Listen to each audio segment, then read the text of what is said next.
mujer que había sido un poco antes, tan niña que pareces en este instante. Tu cabello en desorden sobre la almohada, tu mejilla es un tanto ruborizada.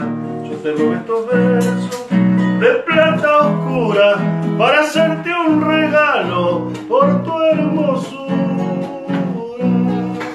Porque te quiero, yo te canto y soy feliz. Fui el jardinero en quien confiaste tu jardín, y ese amor que jamás sentí por nadie no ha de morir. Porque te quiero, yo te canto y soy feliz. Fui el jardinero en quien confiaste tu jardín, y ese amor que jamás sentí por nadie no ha de morir.